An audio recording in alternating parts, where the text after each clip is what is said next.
Drinking cactus water. You definitely have seen this one happening in movies. The hero is lost in the desert, thirsty and tired, and he breaks apart a cactus to drink from it.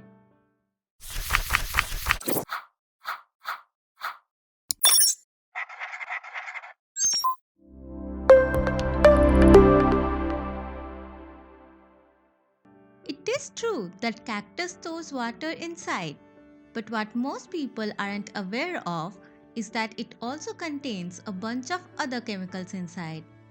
Cactus species protect themselves from desert animals with acids and potent alkaloids.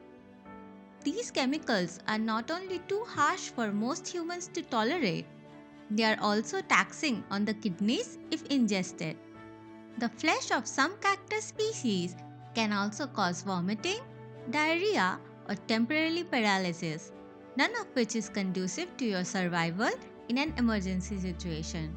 Notably, the presence of oxalic acid, which can build up in your kidneys and form kidney stones. Drinking urine instead of water. Anyone who has watched the movie 127 Hours remembers how the protagonist had to resort to drinking urine as his last resort when he was stuck within the boulders. Drinking urine might be a good option in movies, but it would hardly help you survive in reality. This is because urine is nothing but waste products that are secreted out of your body in liquid form. Though mostly water, urine contains dissolved salts, minerals, and trace amount of toxins from your liver. The more dehydrated you are, the higher concentration of these pollutants are in your pee. If you are in a survivalist situation, you are likely extremely dehydrated and the concentrations are very high. At this desperate point in your time, drinking your urine is just putting those pollutants back into your system. Not only will it make you more dehydrated, but it can also result in a buildup of toxic levels similar to that of a kidney failure. Drinking alcohol to keep warm. This is another misconception that is taken as absolute truth. You might have seen people in movies drinking alcohol to keep themselves from freezing.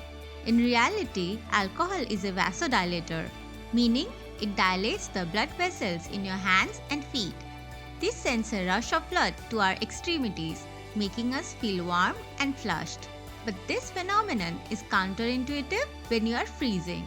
When your body is trying to stay warm, it's important to not increase the blood flow, especially to arms and feet. These are the places from where heat can escape our body.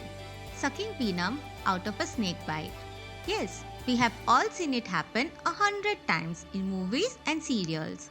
A person faints from a snake bite, the hero sucks the venom and spits it out. The person with the snake bite recovers soon. But doing this in real life is ineffective and more likely to harm both persons instead. The effect of snake venom differs significantly. While some can cause tissue damage, other might damage nerve cells. If you try to suck the venom out using your mouth, you increase the risk of the wound getting infected and spreading the venom faster within the victim's bloodstream.